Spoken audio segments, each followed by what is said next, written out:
Class 10th की exercise 1, इसमें एक बहुत इंपॉर्टेंट टॉपिक है हमारा यूक्लिड डिवीजन लेमा।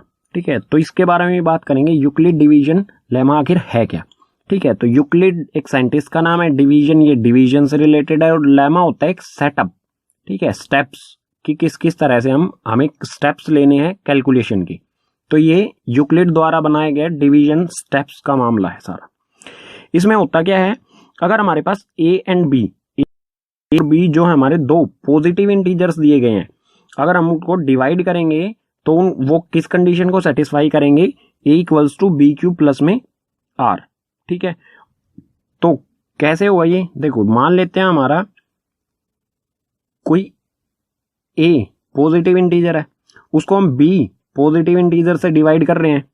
ठीक है, तो हमारा क्या आएगा? बी को हम किसी क्यू, क्वोशंट यहां पर आता है, क्यू से हम मल्टीप्लाई करेंगे तो यहां पर हमारा कुछ जो डिजिट आएंगी, फिर इसमें से इसको माइनस करेंगे तो हमारा लास्ट में कुछ आर बचेगा। ठीक है, ये मतलब हम सिंपली जो डिवाइड करते आ रहे हैं ना, एक तरह से इसी को कह सकते हैं हम यूक्लिड डिवीजन लेमा।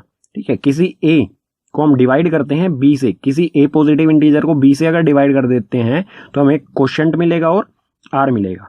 अब हम इसको कैसे लिख सकते हैं? ठीक है, ए इक्वल्स टू ए किसके इक्वल होगा? बी मल्टीप्लाई में क्यू प्लस में आर।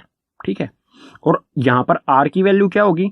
आर की वैल्यू क्या होगी? आर 0 के इक्वल हो सकता है, या तो हमारा रिमाइंडर जो है वो बिल्कुल 0 आएगा, या फिर 0 से बड़ा हो सकता है। ठीक है, 0 इक्वल टू 0 और greater than 0 and less than B, और हमेशा क्या होता है? लेस देन बी आता है। ठीक है, हमेशा जो रिमाइंडर होगा हमारा बी से कम आएगा।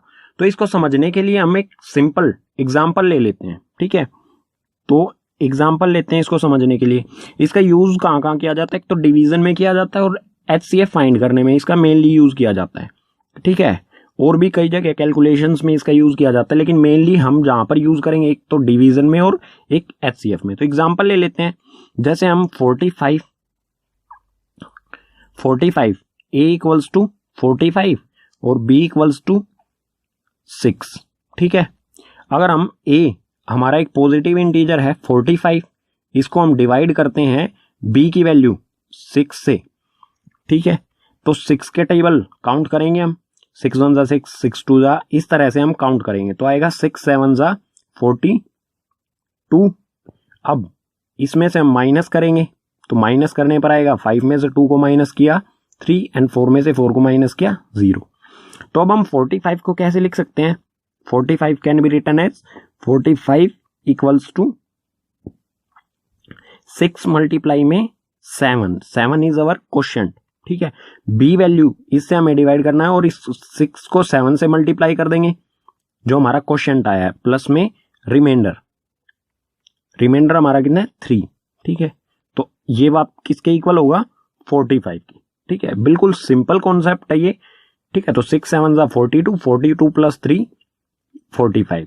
तो हम इसको इस तरह से लिख सकते हैं, इस जो हमने ये सोल्व किया है।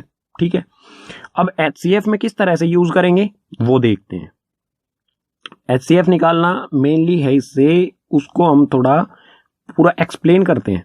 ठीक है, तो मान लेते हैं हमें एग्जांपल दिया, एग्जांपल में कर सकते हैं हम, हमें find the HCF, find HCF of 125 and 45। हमें एचसीएफ निकालना है इन दोनों का। एक तो होता है प्राइम फैक्टराइजेशन मेथड, लेकिन हम निकालेंगे यहां पर यूक्लिड डिवीजन के थ्रू। ठीक है, तो सबसे पहले क्या करेंगे, जो बड़ी वैल्यू है हमारी ग्रेटर वैल्यू उसको रखेंगे हम अंदर और छोटी वैल्यू से कर देंगे डिवाइड। ठीक है, तो डिवाइड करेंगे 45 2 जा 90, माइनस करेंगे, माइनस करने पर 5 में से 0 गए 5 और 12 में से 9 गए 3, तो यहां पर बचेगा हमारा 35। ठीक है, तो मैं 125 को कैसे लिख सकता हूं? यहां पर 125 इक्वल्स टू 45 मल्टीप्लाई में क्वोशंट है हमारा 2 प्लस में रिमाइंडर 35। ठीक है, अब हमारा जो डिवीजर था, जो हमारा ये डिवीजर है, इसको हम शिफ्ट कर देंगे इसके अंदर और रिमाइंडर से कर देंगे हम इसको डिवाइड, तो ये आ जाएगा यहां पर 45। 5। अब करेंगे हम इसे रिमाइंडर, जो हमारा इसका 125 को रिमाइंडर बचा था उससे डिवाइड। 35 1 जा 35, तो यहां बचा हमारा 10। ठीक है, अब 45 को मैं कैसे लिख सकता हूं, 45 इक्वल्स टू 35 मल्टीप्लाई में क्वोशिएंट है हमारा 1 प्लस में रिमाइंडर 10। इसी तरह अब हम 35 से हमने इसको डिवाइड किया तो 35 को हम शिफ्ट कर देंगे यहां पर, तो ये आ गया हमारा 35। 3 जा 30, रिमाइंडर बचा हमारा 5। ठीक है, तो अब 35 को कैसे लिख सकता हूं मैं, 35 इक्वल्स टू 10 मल्टीप्लाई में 3 प्लस में 5। ठीक है, इसी तरह बिल्कुल आगे ही बढ़ाएंगे हम इसे। जो हमारा 10 है इसको ले आएंगे हम यहां पर। ठीक है, मैं यहां पर लिख देता हूं, तो 10 आ गया हमारा अंदर, और जो रिमाइंडर बचा, हमने इसको 10 से डिवाइड किया था तो 10 को अंदर, और रिमाइंडर बचा हमारा 5 से इसको करेंगे डिवाइड, तो 5 2 जा 10, 10 में से 10 को माइनस करेंगे 0, रिमाइंडर आ गया हमारा 0।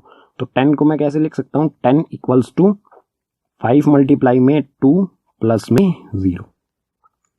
अब HCF कैसे फाइंड करेंगे, तो HCF फाइंड करने का जो तरीका है, जो लास्ट स्टेप होगा हमारा, फर्स्ट स्टेप ये था, ठीक है, सेकंड स्टेप ये, थर्ड स्टेप ये, और फोर्थ स्टेप हमारा लास्ट स्टेप। ठीक है, जरूरी नहीं है कि हमारे हर क्वेश्चन में 4 स्टेप आए, हमारे एक स्टेप में भी कंप्लीट हो सकता है, 2 में भी, 3 में भी, 4 में भी, और इससे ज्यादा स्टेप्स भी हो सकते हैं। तो जो हमारा लास्ट स्टेप होगा, लास्ट स्टेप में जो डिवीजर होगा हमारा, वही होगा हमारा HCF। ठीक है, तो लास्ट स्टेप हमारा ये था, इसमें डिवीजर क्या है हमारा 5, तो HCF हो जाएगा हमारा HCF of 1 to 5 and 45 equals to 5।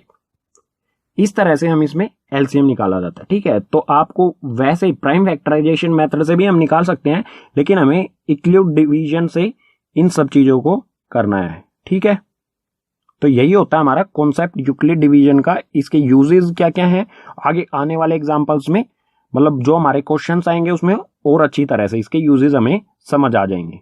ठीक है।